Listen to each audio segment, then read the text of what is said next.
Secretaria, muchas gracias por su tiempo. Esta secretaría, la Secretaría de la Función Pública, adquirió especial relevancia en este sexenio, dada la relación tan directa que hay con uno de los principales lemas de este sexenio, que es el combate a la corrupción. Y así la hemos visto muy activa, firmando memorándum de entendimiento con John Brandolino, modificando formatos de declaraciones fiscales, patrimoniales, de conflicto de intereses, lanzando plataforma de alertadores ciudadanos. Pero me gustaría preguntarle, en estos 8 o 9 meses de la administración, ¿cuál ha sido el principal logro de la Secretaría, el punto donde ha concentrado sus esfuerzos esta Secretaría? Pues yo creo que lo que mencionas, primero muchas gracias por venir aquí, bienvenidos. Lo que mencionas de el amplio espectro que tiene la Secretaría de la Función Pública es el principal logro. La Secretaría de la Función Pública tiene 3 ejes centrales de acción: el combate a la corrupción a través de una fiscalización normativa, contable y sobre todo de cumplimiento de objetivos, es decir, hemos profundizado en la fiscalización con una visión de desempeño. El segundo eje de acción tiene que ver con el combate a la impunidad, es decir, la asignación de responsabilidades, y ahí hemos trabajado también con gran esfuerzo en términos de que se vea ahora sí el funcionamiento de la normatividad para la asignación de las responsabilidades.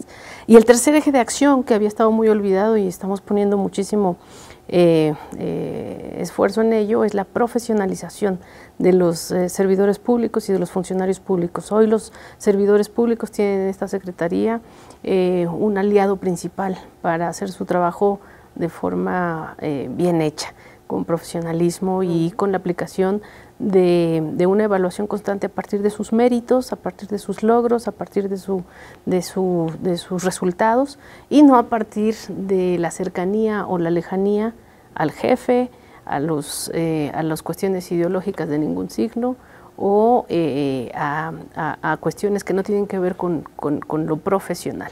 Entonces, el servicio profesional de carrera está relanzado.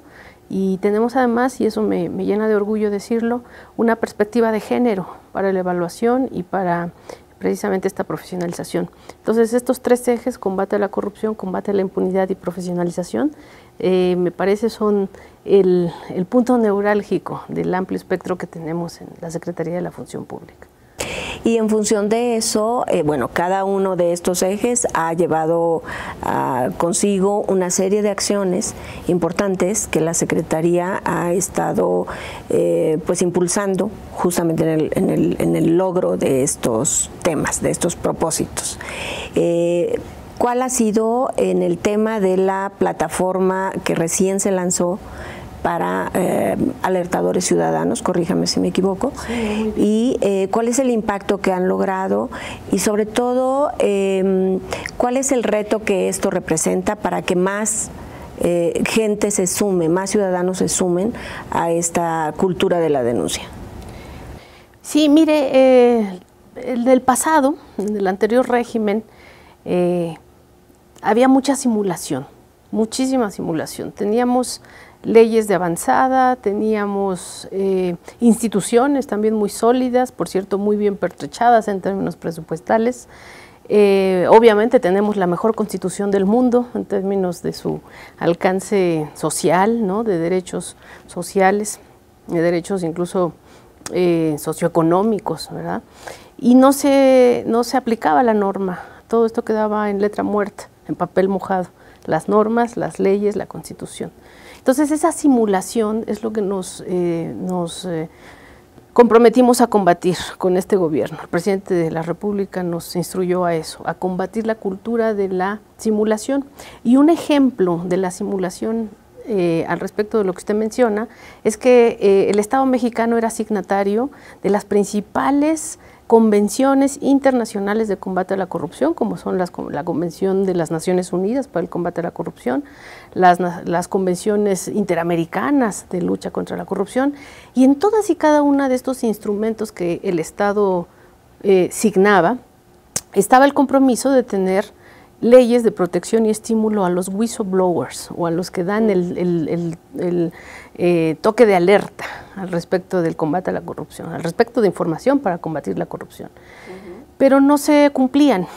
Entonces, este proyecto que la Función Pública hoy está lanzando a través de su plataforma digital para ofrecer confidencialidad a los ciudadanos que nos acerquen información del modus operandi del combate de la corrupción, de cómo se genera la corrupción, pues es una deuda que estamos cumpliendo con las firmas que el Estado mexicano ya había dado a todas estas convenciones. Eso es el punto de partida más importante, que sepan los ciudadanos que hoy sí el Estado está cumpliendo con compromisos además históricos que no habían sido observados, por un lado. Y ahora además lo estamos operacionalizando con esta plataforma que no nos cuesta nada porque lo está desarrollando todos nuestros funcionarios públicos entregados a la Cuarta Transformación. El director general de Tecnologías de la Información ha generado una plataforma que ofrece confidencialidad, que ofrece seguimiento a cada una de estas denuncias, seguimiento en todo el amplio espectro de la Administración Pública Federal y que además nos va a procurar dar una respuesta rápida a las investigaciones, es decir, llegar a donde se quiere llegar como ciudadano, que es la sanción.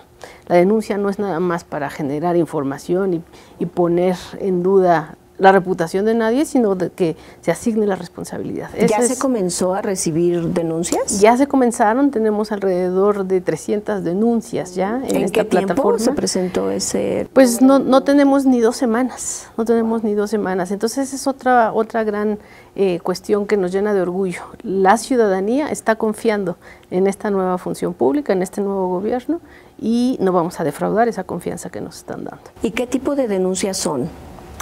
Pues son denuncias de todo tipo, en particular se han concentrado en los aspectos de pues las cuestiones de salud pública, hay denuncias también al respecto de la industria energética, hay información que tiene que ver con acoso laboral y acoso sexual, porque esa es otra de las cuestiones que no se ha valorado. El acoso sexual, que es un fenómeno ominosamente difundido en la Administración Pública Federal, no era considerado como una falta tan grave y hoy la estamos considerando como una de las cuestiones más importantes a atacar desde un enfoque de castigo a la corrupción, al abuso del poder. ¿Qué otros temas? Acoso sexual, que es gravísimo, como ya nos decía. ¿Qué otros temas se relacionan en estas denuncias? Bueno, evidentemente el derroche de nuestros recursos. Estamos muy alertas con nuestros órganos internos de control, está revisando todo el tema presupuestal y hoy sabe bien usted y sabe el público, somos los guardianes de la austeridad republicana.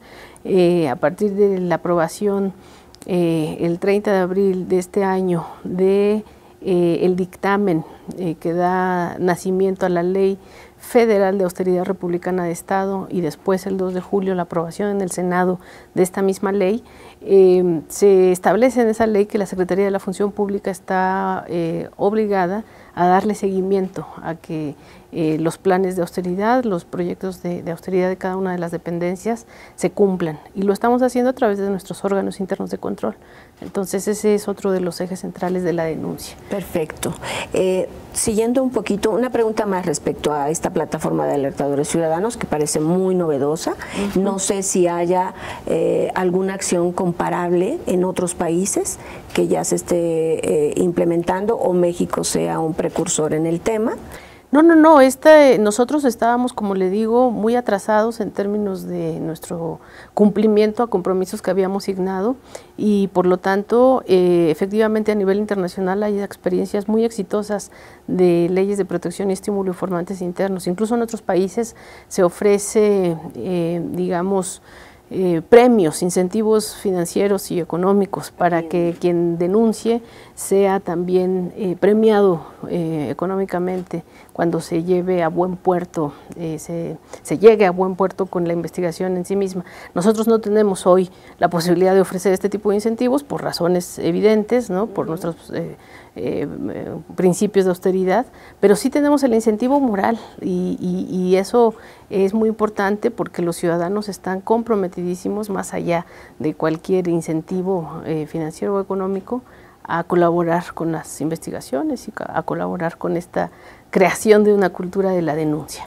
Y para cerrar este tema, doctora, el otro tramo, usted hablaba de la confidencialidad, que es fundamental en el tema de alertadores ciudadanos, pero el otro tramo es el castigo efectivo para esa denuncia, el seguimiento, la investigación y llegar finalmente al castigo del hecho en caso de que se demuestre que es un delito, y con ello contribuir también a la cultura de combate a la impunidad, que en México también ha estado pues enseñoreada en los últimos años.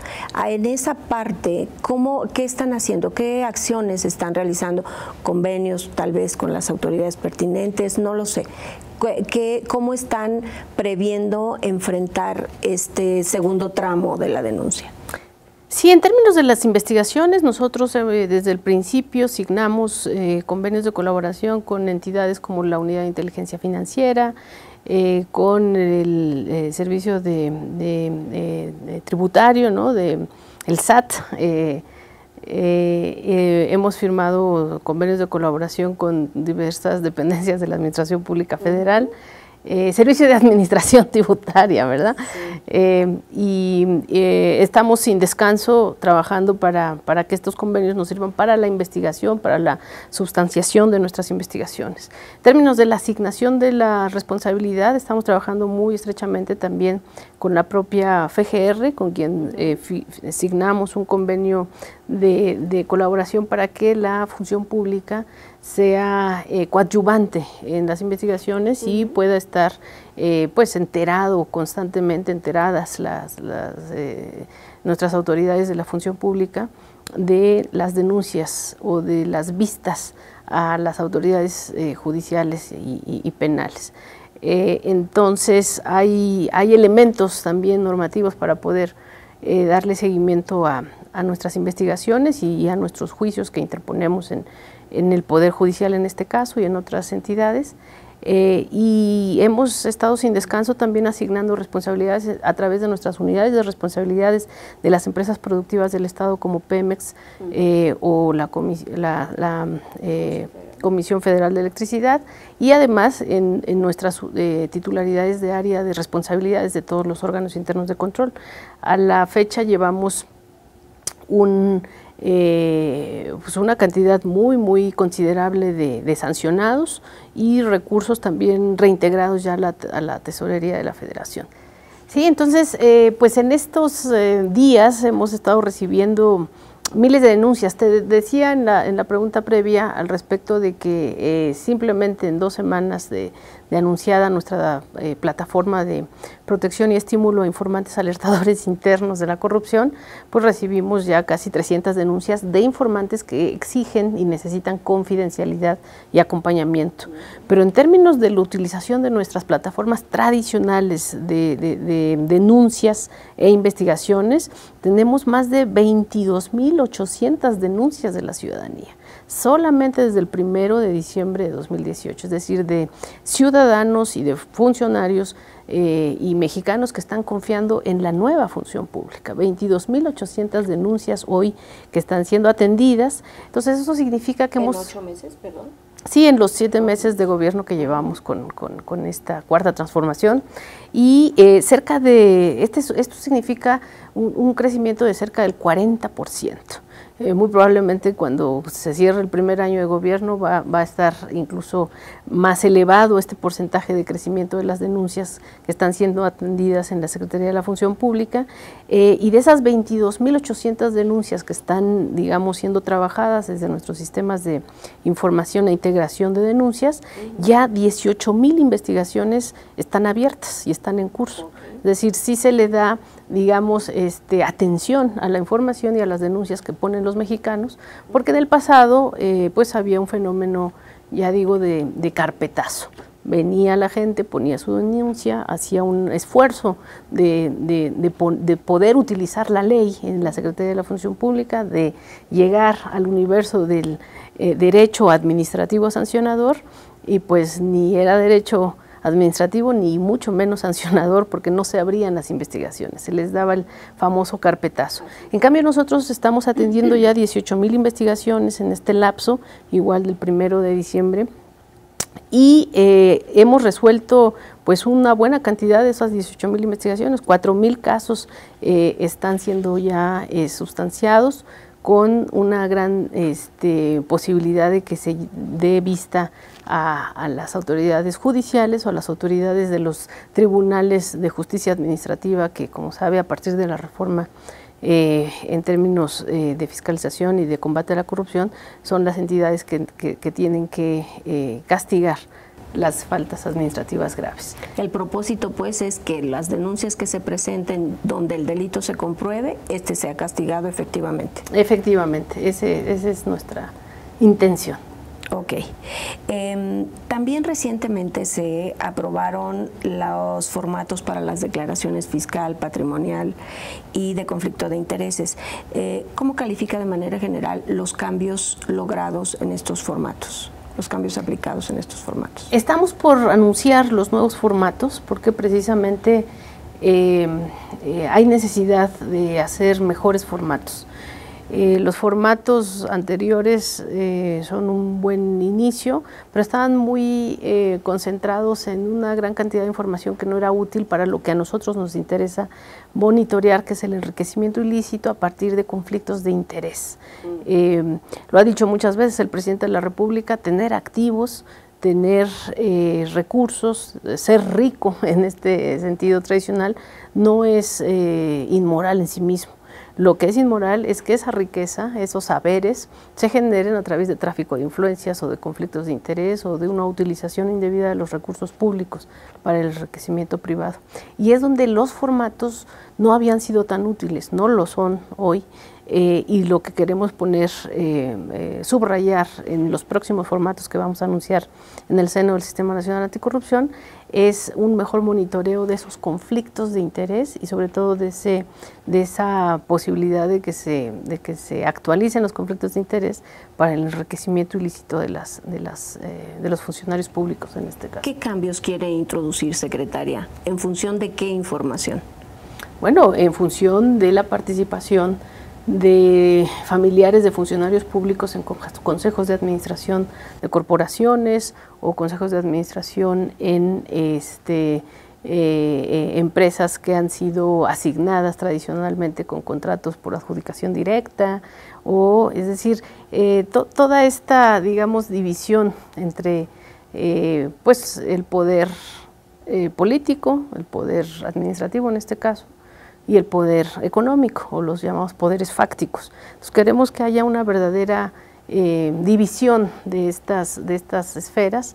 De hecho, la Ley Federal de Austeridad Republicana, en uno de sus artículos, establece una separación clara y tajante entre los conflictos, bueno, entre el poder público y el poder privado, porque señala esta ley que no es necesario nada más un año de periodo de veda. Es decir, como usted sabe, hoy la Ley General de Responsabilidades señala que un funcionario público, al término de su labor como funcionario público, tiene que esperar simplemente un año para incorporarse al mercado, desde el Estado al mercado. Y nos parece que es totalmente injustificable que en un país con tan altos niveles de colusión política y empresarial tengamos nada más un periodo de veda de un año. ¿Cuál sería entonces el periodo correcto? Pues a nivel internacional hay desde 5 hasta 10 años, y el presidente de la República ha instruido en la ley, ha dado la directriz de que en esta ley se puede establecer un periodo de 10 años, es decir, tener funcionarios públicos de tiempo completo. Y nos parece totalmente viable. Yo misma en esta Secretaría de la Función Pública estoy acompañada por uno de los mejores fiscalizadores del país, ¿no? El maestro Roberto Salcedo, que le ha entregado más de 50 años, casi 40 y tantos años de su vida al sector público. Entonces sí podemos tener altos funcionarios públicos de tiempo completo, que se dediquen y que entreguen, que dejen la piel y la camiseta en la entrega a lo público. Que va de la mano también con el tema de profesionalización de carrera en la administración pública. Que va de la mano con tener efectivamente una profesionalización en la administración pública federal. Ok. En cuanto a los formatos, secretaria, el INAI ha pedido incluir el saldo exacto de las cuentas bancarias y de inversiones de los servidores públicos, entre otro par de temas. ¿Se incluirán estas solicitudes del INAI en los nuevos formatos? Todo eso lo estamos debatiendo en el seno del Sistema Nacional Anticorrupción. Tengo también la suerte de contar con una representante de primera, la doctora Dálida Acosta Pimentel, quien da un seguimiento muy puntual a las propuestas de cada una de estas instancias que están ahí. Nosotros estamos por la mayor publicidad posible, efectivamente. ¿Cuándo estima que estarán listos estos formatos? Yo creo que no pasa de 15 días en que ya tendremos nuevos formatos. Sí, aprobados. Obviamente el problema aquí es un asunto de implementación tecnológica.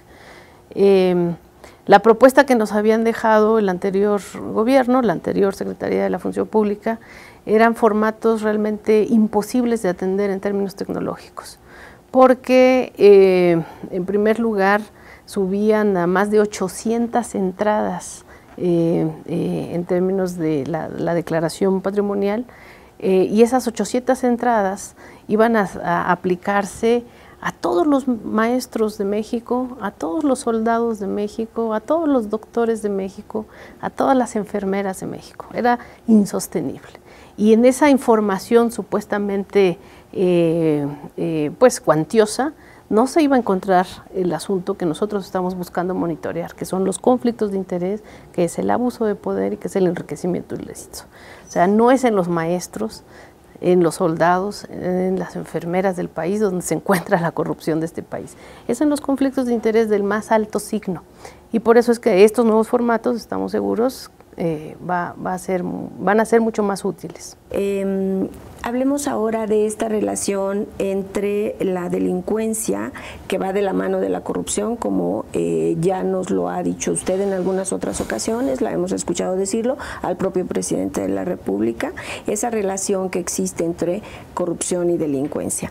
¿Cómo se fortalecerán los mecanismos para controlar y vigilar los recursos que se destinan a estados y municipios a través de programas como el FASP y el Fortaseg?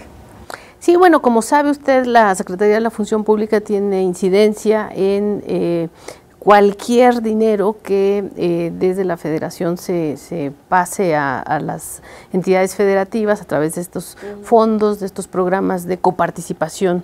Y ahí hemos dado también resultados importantes. Nuestras auditorías desde la Función Pública y en colaboración con las secretarías de la Función Pública locales de cada una de las entidades han detectado un monto superior a los 46,000 millones de pesos que ya tienen que ser reintegrados a la TESOFE, a la Tesorería de la Federación. Ellos están trabajando muy bien con nosotros en coordinación, en colaboración, y aquí hemos atendido en la Secretaría de la Función Pública a más de una veintena de gobernadores que de forma respetuosa y amigable se han acercado a nuestra dependencia para ver cómo se van a solventar estas observaciones que hemos estado haciendo en tiempo y forma desde nuestras auditorías de desempeño y auditorías financieras, y creo que vamos a dar muy buenos resultados pronto, porque los gobernadores han sido muy sensibles a darse cuenta que ellos no pueden nada más estar respondiendo por su sexenio, por su periodo, sino como responsables de sus entidades, tienen que acompañarnos a nosotros, que también estamos comprometidos a que además, de que independientemente de que tenemos 7 meses nada más de caminar en este gobierno, tenemos que hacernos responsables pues por el pasado, para hacer realmente un futuro más limpio en términos de nuestras finanzas y de nuestros recursos en la federación. Entonces, con las 32 contralorías estatales hemos caminado para estrategias muy específicas y que estos pues más de 46,000 millones de pesos sean realmente reintegrados, o en su caso se asigne la responsabilidad incluso penal a los ejecutores de gasto que pues no utilizaron los recursos entregados desde la federación a las entidades federativas y los desviaron incluso para fines no previstos en los programas y en los fondos específicos para los cuales fueron asignados. Entonces también ahí estamos entregando buenas cuentas y espero que muy pronto se hagan estos reintegros a la federación. ¿Puede darnos algunas causas, las principales, que documentan, que acreditan que ese monto de recursos, que es muy considerable, deben ser reintegrados a la TESOFE? Bueno, la principal es eso, un uso indebido de los recursos. Cuando se te dice que los recursos tienen que ser para educación y no son utilizados para esos fines, sino para otros, por más que tú expliques después de la observación, pues tienes que responsabilizarte de por qué no los asignaste a educación o salud, ¿no? Esa ha sido la principal causa encontrada. Una de las principales. Otras son subejercicios. Lamentablemente hay una gran cantidad de recursos subejercidos y también tenemos que observarlos y la gente que ejecuta gasto de forma directa tiene que hacerse responsables. Estamos cambiando también las reglas en términos de los municipios, porque muchas veces los gobernadores dicen, bueno, pues aquí hay municipio libre y los municipios que respondan por ellos mismos, y ahora no, ahora queremos que la responsabilidad sea pues del gobernador de la entidad federativa para que no se pierda esto en una especie de juego de papa caliente, ¿no? Quien representa al Estado, a la entidad federativa, tiene que hacerse responsable también de cómo se ejercen los recursos a nivel de los municipios. ¿Se fortalece entonces la autoridad supervisora del gobierno estatal respecto de la aplicación de los recursos por parte de los municipios? Efectivamente. Hoy los contralores estatales lo saben bien, y aprovecho este medio para reiterarlo, tienen en la Secretaría de la Función Pública a un aliado principalísimo. Hoy sí estamos en colaboración mutua con los contralores para que haya este trabajo de seguimiento al dinero a todos los niveles. Pues le agradezco mucho, sin duda son temas que requieren muchísimas horas para abordar detalles y avances, pero le agradecemos mucho su tiempo y esperamos volver a platicar pronto con usted. Muchas gracias.